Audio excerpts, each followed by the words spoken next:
Good afternoon, everybody. It's Sam Betters, and I will be chairing the meeting today. We're ready to begin. It's about 1 o'clock, and our chairperson, Anthea Martin, is not available today. She's out, as well as our chair pro tem, LaDonna.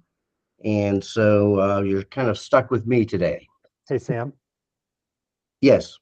Just want to, for formality's sake, let me just read this little preamble so that we can get you on the record, and then we can open the meeting. Okay. So because our chair and our vice chair are not available today, if neither the chair nor the vice chair is present, any member in attendance shall call the meeting to order, and the SHB State Housing Board shall immediately elect by majority vote a chair pro tem to preside at that meeting. Such office shall be terminated by the entrance of the chair or vice chair. So with that, I'll look at Candace real quick for anything to add. Yes, I would like to nominate and make a motion to elect Sam Betters as chair pro tem for today's meeting. I'll second that. Thank you, Nancy. All right. And we'll take a vote of the members. Aye. Aye. Aye. Aye. Reluctantly, aye. All right. Well, Laura, please record that as a unanimous vote for Sam Betters to serve as chair pro tem for today's meeting. Sorry about that, and thank you all for rolling with the formalities. Thank you, Andrew, for that correction about what we were supposed to be doing today. I was a little bit confused myself, so thank you. Andrew, do you have any comments that you'd like to make before we get into the program review of the projects? Sam, I don't think I do today. I think that we only have an hour, so let's get rolling with the projects. All right, thank you very much. So first up is the Larimer Home Improvement Project. Hi there, my name is Bailey, and just to kick us off with a correction, I would like to just point out that on the Housing Board packet that was sent out to you all, there was some opted in areas that were incorrect, and they have now been moved to the opted out areas. And so those areas are Johnstown, Red Feather Lake, and LaPorte. That was not sent to you all in an amended packet. However, when we do upload the final packet, it'll be cleaned up and good to go. So with all of that being said, I do not believe Jeffrey is on from the Loveland Housing Development Corporation. However, the fearless real estate project manager, Linda Wright, is here to present this. Thank you. Linda? Thanks, Bailey. Hi, my name is Linda Wright, and I am the real estate project manager with the Loveland Housing Authority. I manage the Larimer Home Improvement Program, and what that covers is the single family home rehab loans for both single families and manufactured homes, and also the emergency grants.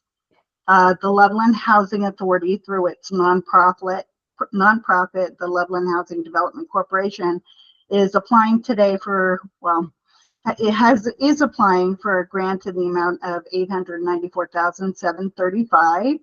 And that grant is to be used for rehabilitation dollars, project delivery, project overhead, and to administer the funds for repairs and maintenance of primarily manufactured homes in Larimer County.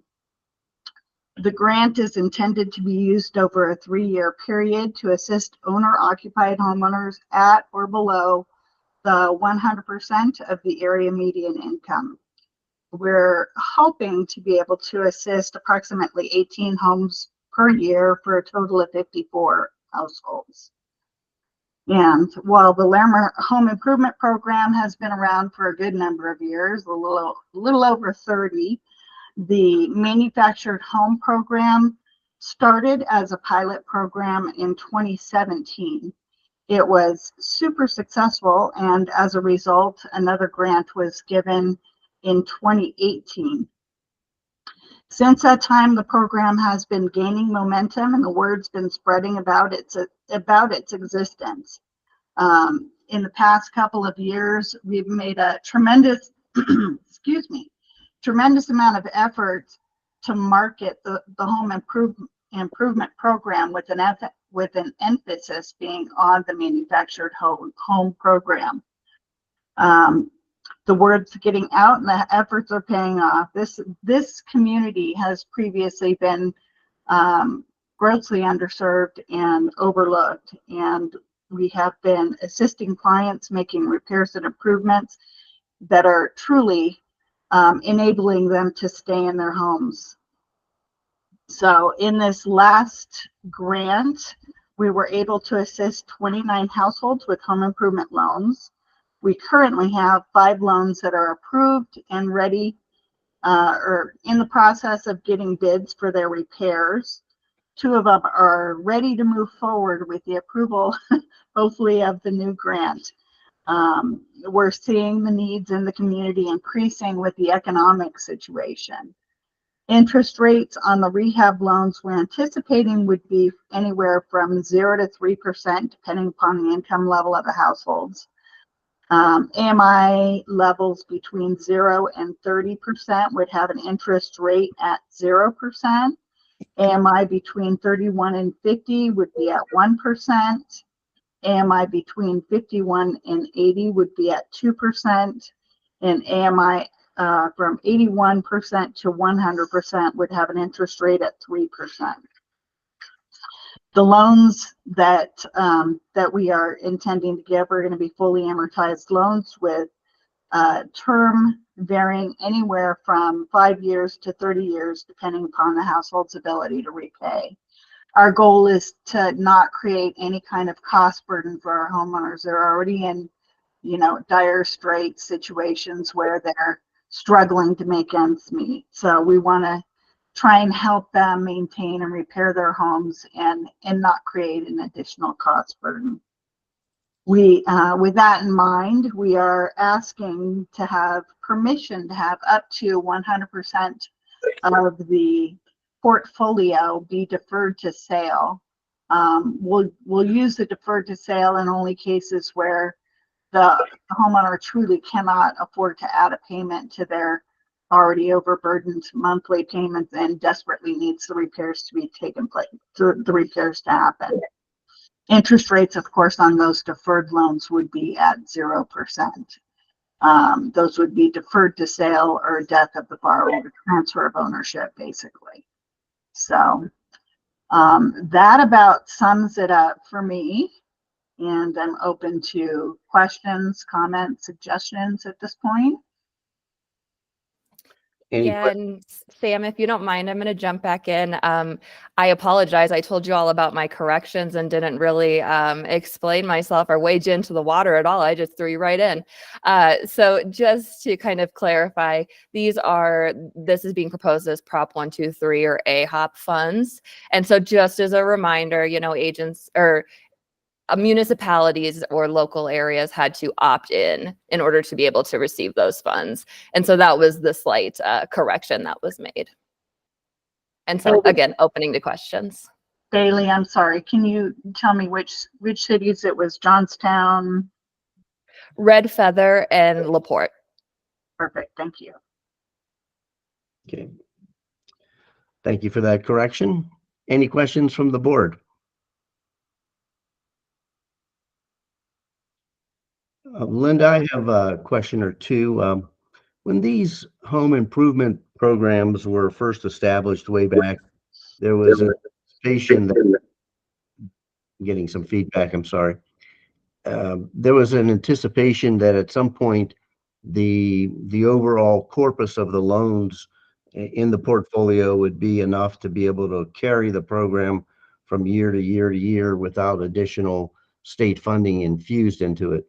Do you see that happening with this program, or are you building to that level, or what's your take on that? Well, it's been kind of a mixed bag, Sam. We are rebuilding with the program income that comes in from the loans that are able to pay.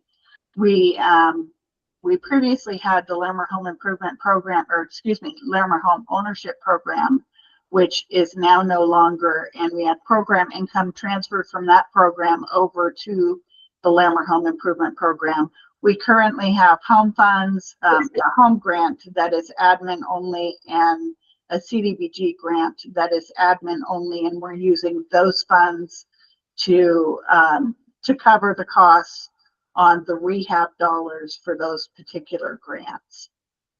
We're not at this stage yet for the manufactured home program because it's still fairly new, just starting initially in 2017. Ideally, the goal is to, yes, get us there. I think one of the considerations is that there tends to be a even lower income level in mobile home parks than what you see in the general population. And so we end up having more deferred loans and therefore no payments, no funds coming back into the program on a regular basis. They do come back. It just takes a little longer sometimes. Okay, great. Thanks. Any other questions from anyone? All right. Thank you, Linda. Thank you, Bailey.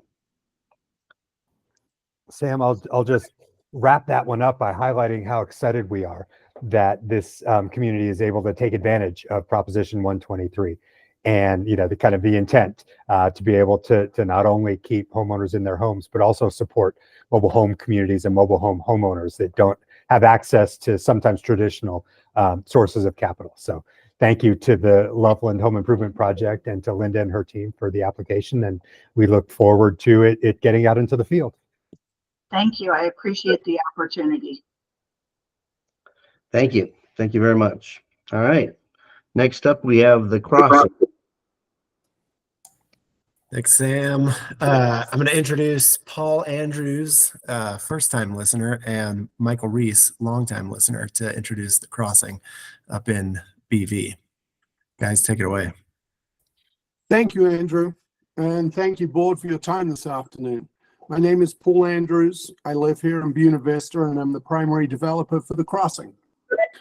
Like many other mountain resort communities, Buena Vista is facing a crisis resulting from a shortage of affordable housing. This was enumerated in a 2022 housing study that identified the need for 1,100 affordable homes in Chaffee County. Most businesses in Buena Vista are limiting their hours and growth potential due to the lack of a local workforce, and 50 prison guards are living in a vacant wing of our prison. The Crossing is an infill community with mixed-use potential that begins to address this crisis. It's based on 16 acres of land within the town limits that was platted for residential use in 1892. It has not been developed in the last 130 years due to the need for a substantial infrastructure investment. The town of Buena Vista has been very active in helping to solve the housing problem by contributing land to local projects and working with us to submit a successful grant application to the Department of Local Government. This resulted in a $2 million award last year under the More Housing Now program. Today's request for a transformational housing fund loan of $3 million completes the necessary funding for the initial infrastructure. This will enable the first phase of 120 homes and also unlock a second phase of a similar size plus 6 acres of adjacent commercial development. The first phase of the crossing contemplates 120 homes, of which half will be permanently dedicated as affordable housing. We achieved this goal via partnerships with the Chaffee Housing Authority and Chaffee Housing Trust, partnerships that also provide significant benefits to these organizations. 30 of the homes will be in an apartment building that the Housing Authority will own and operate. This will strengthen their balance sheet and provide recurring sustainable cash flow to the Housing Authority. Another 30 homes will be sold to the Chaffee Housing Trust, doubling their portfolio and making them more financially stable, while also ensuring the permanent affordability of these homes. We're also partnering with Chaffer to provide the financing for the first phases of vertical construction and have secured a pre-construction loan from a local bank. This $3 million loan is the last piece of our capital structure and is essential to the viability of our project. Thank you for your consideration as we try and bring our vision for a diverse, year-round community within the town of Buena Vista to reality. Great. Thank you, Paul. Any questions from the board?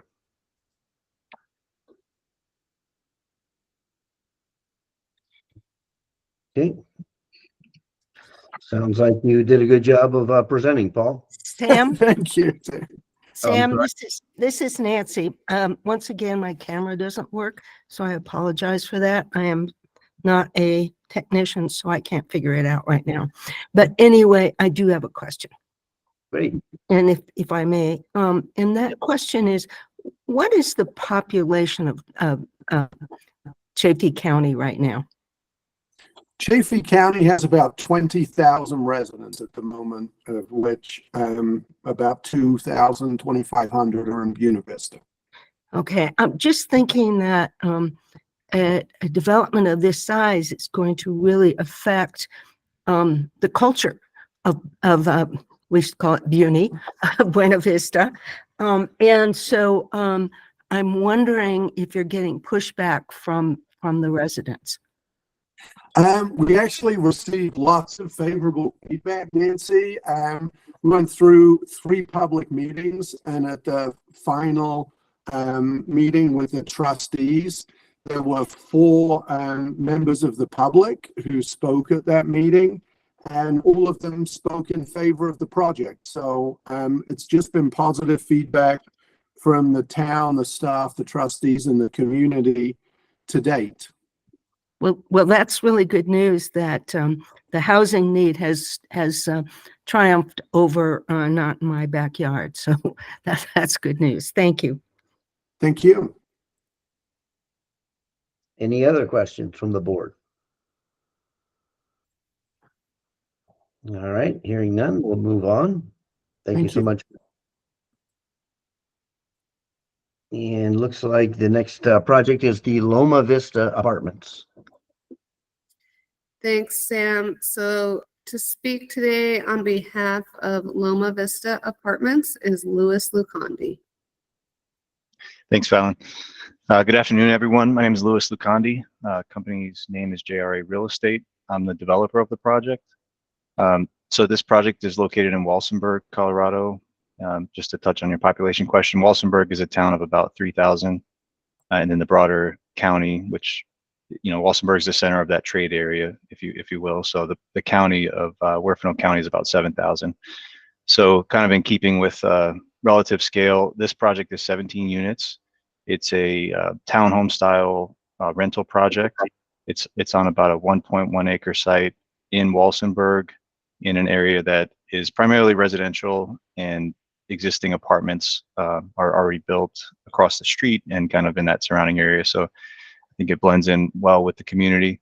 The need for this project is is definitely there. Like, you know, most towns that we all know across rural Colorado, there's really not a development community focused on building really small to medium-sized projects, and this is no different. There really hasn't been new development, even on this scale, in Walsenburg for, I'd say, about at least 25 years. And the most recent project comparable to this is right across the street, and you know, it's got a 3-year waiting list. So there's certainly a need. Kind of the genesis of the number of units and the design and some of the features of it were from just discussions with the key staff at the city of Walsenburg, and then key local employers, which include the sheriff's department, the school district, and kind of just social services in general, and then also the Spanish Peaks Hospital, which is a large employer just outside of town, which all those employers expressed an interest in, you know,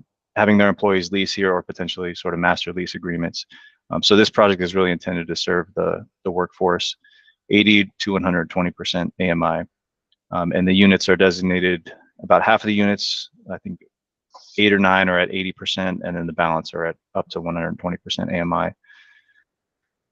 As I mentioned, it's 17 units. It's the zoning is already in place. The status of the project is we're about 3-4 days away from being breaking ground and being shovel ready and being permitted.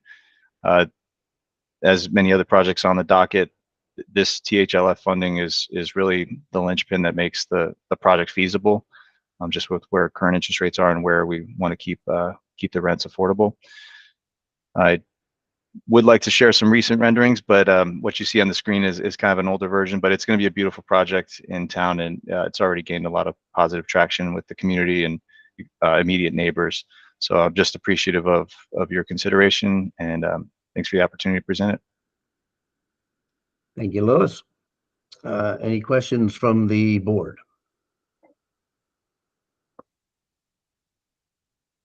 Louis, I have a question.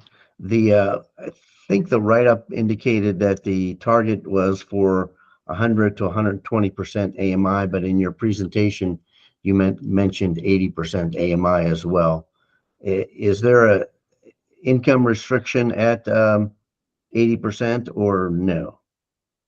There is, and Fallon, you can correct me. Since it's an odd number, I keep forgetting if it's 8 at 80 and 9 at 120 or vice versa. But It is 8 at, and that's what's in the packet. I just pulled it up.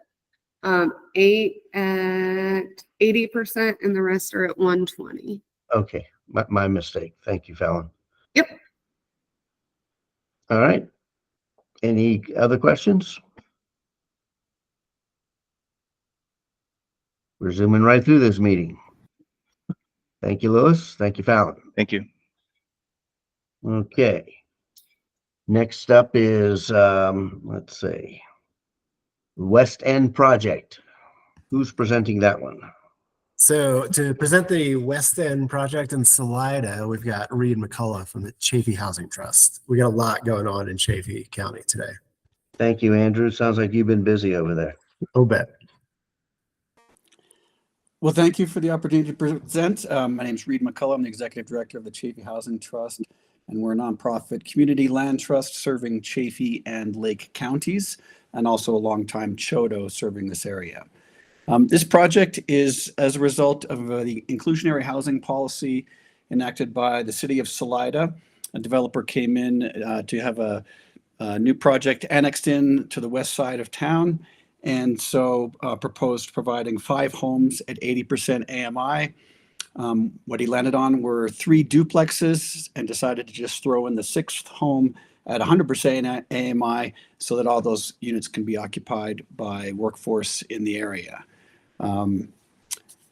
This is one of the projects where the developer is completely building it out, and then the transaction as certificate of occupancy will be that the Chaffee Housing Trust will acquire the units and the underlying land, and then we, per the community land trust model, will sell all the units to qualified buyers.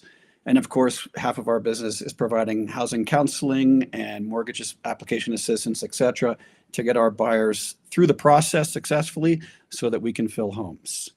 I'm happy to answer any questions, but that's the brief short of it. Short and sweet. Board members, any questions? Reed, could you tell us a little bit about the resale of the homes? What kind of restrictions you have on the resale? So per the community land trust model, we have a shared appreciation. So the home buyers walk away with 25% of the market-based appreciation. So appraisal at purchase, and that at a future date when they decide to sell, we'll get another appreciation, another appraisal done, and they walk away with 25% of that theoretical increase in value. The rest of the value, of course, stays with the home so that it is affordable to the next household. And so the ground lease is the mechanism for providing any restriction and making sure that each subsequent owner is always a low-income household per that original designation. So 80% for 5 of them and 100% AMI for that 6th home.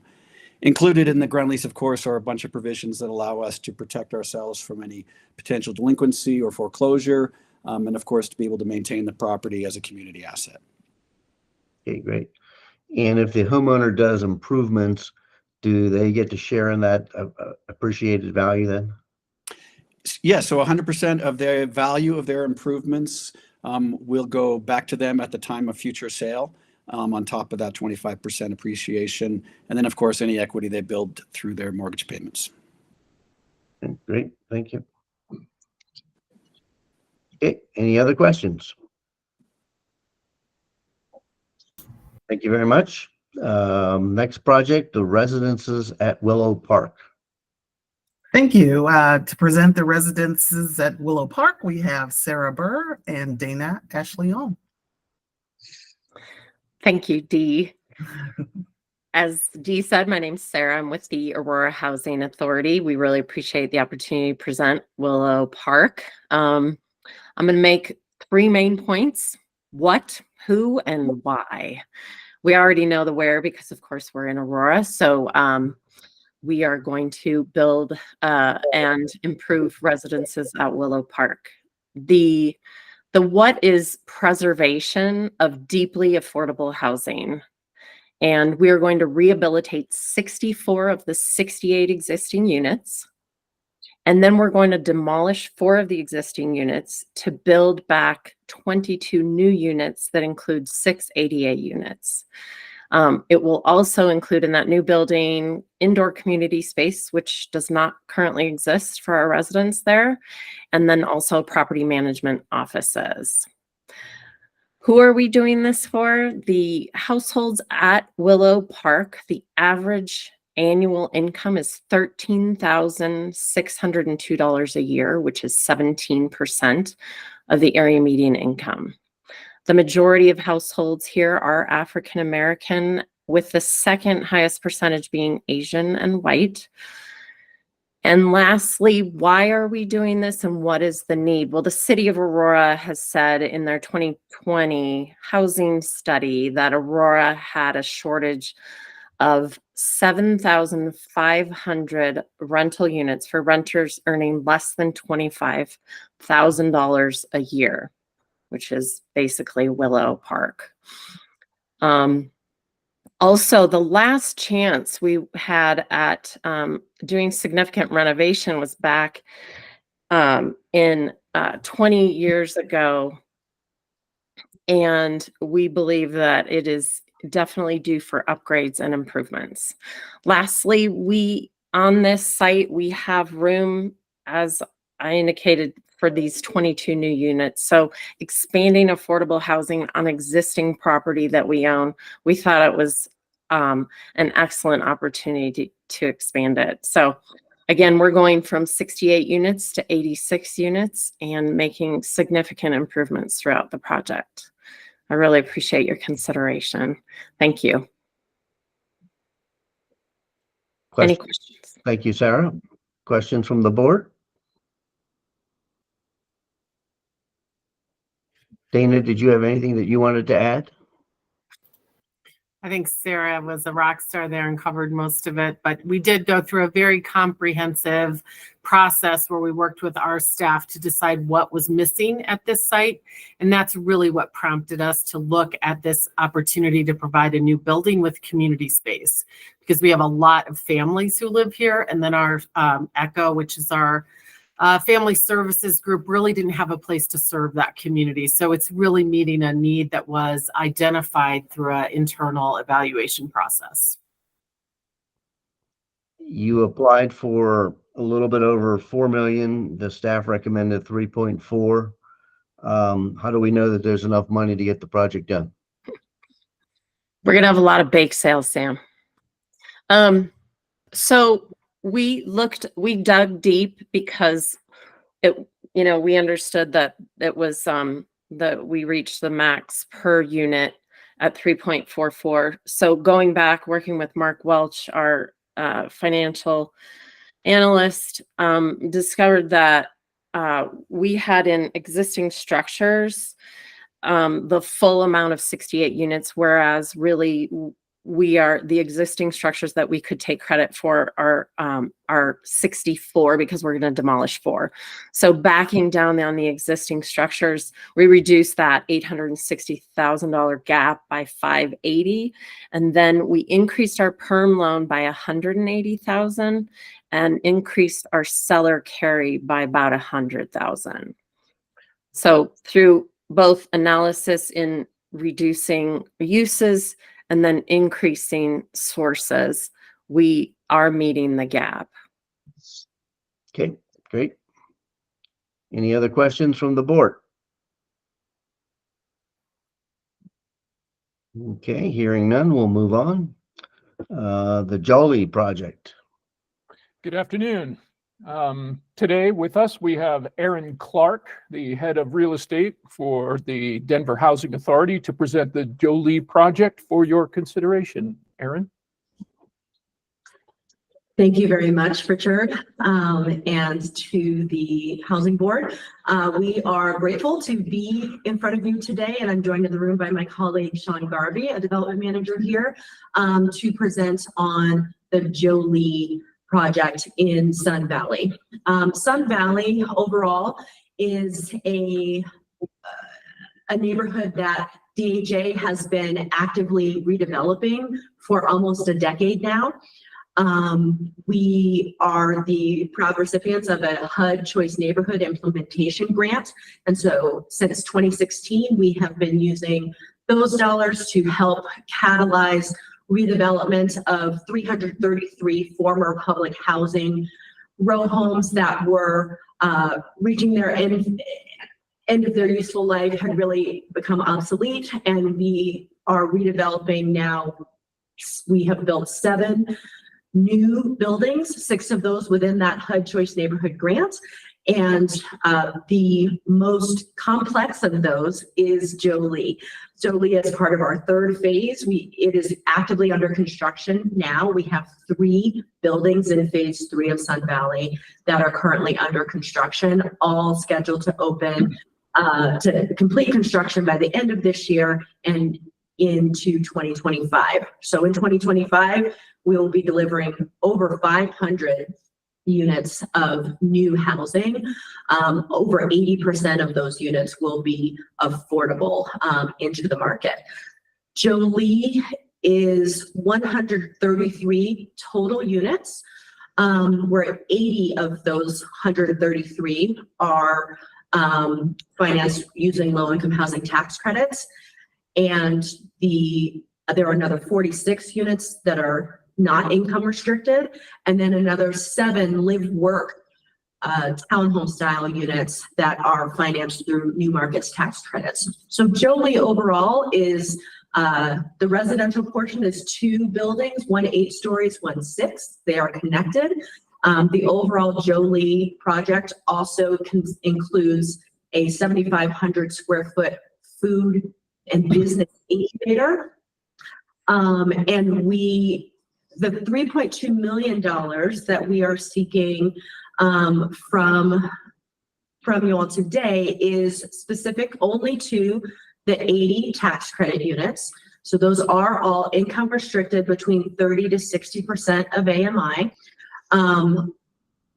The overall development costs of Jolie as a whole, with all of the pieces together, is about 95 million, and it's 55 million of that is attributed to the tax credit, to the 80 income restricted units here. Sun Valley has historically been one of the poorest communities in Denver, also one of the most diverse communities in Denver, where over 30 different languages are spoken.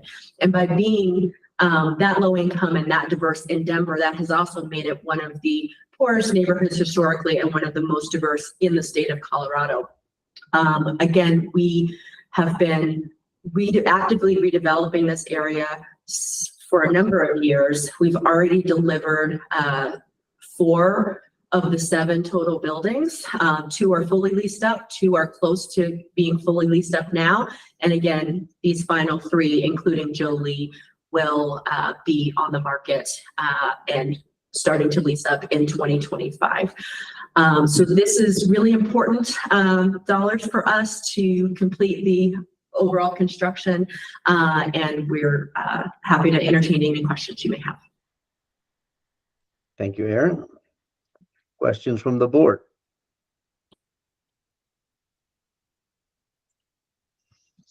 Did I see a hand raised somewhere? Yeah, I'll ask a question.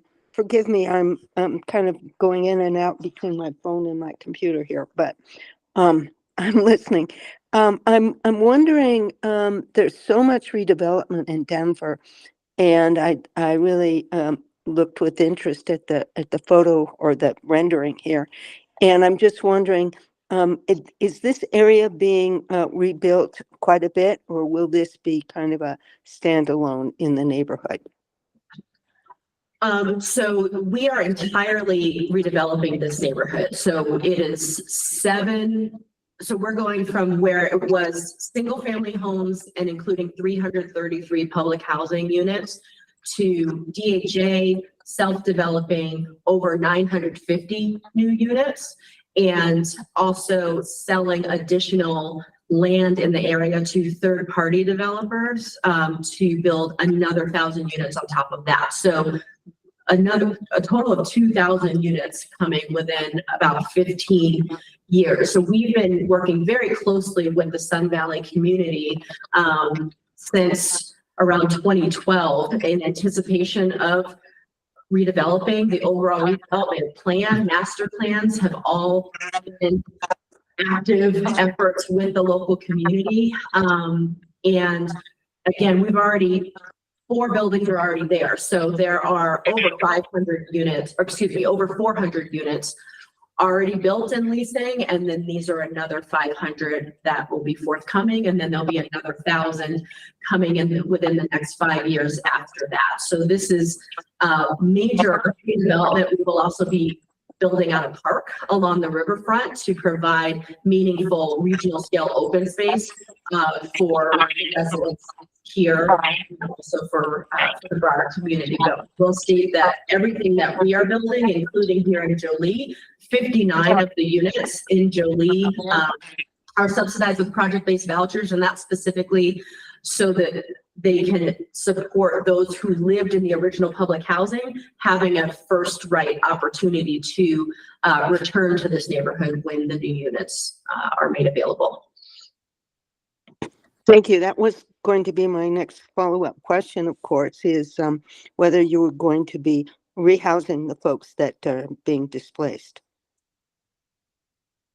Yes, absolutely. So yes, they all have a first right to return. And it's also why a lot of the costs for these new buildings have been on the high side, is because we are providing a number of 4 and 5 bedroom units, whereas that's typically more difficult to do, but we have 1-for-1 replacements for all of the former public housing. So where we had 5 bedroom units previously, we are now providing brand new 5 bedroom units in the new buildings, including Jolie.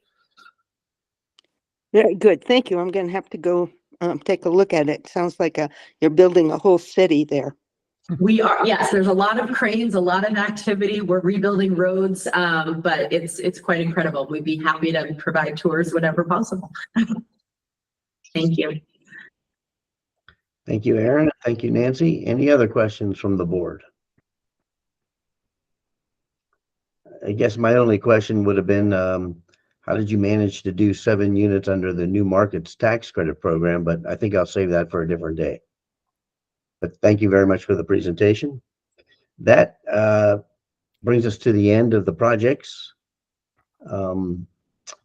At this point, I would ask if we're going to be taking a vote here shortly, but before we do, I'd ask the members if there are any members that have a conflict of interest that would prevent them from participating in the vote on these projects. Yes, I'm James Martinez. I need to recuse myself of the DHA Jolie project. Okay. Why don't we take that project first then?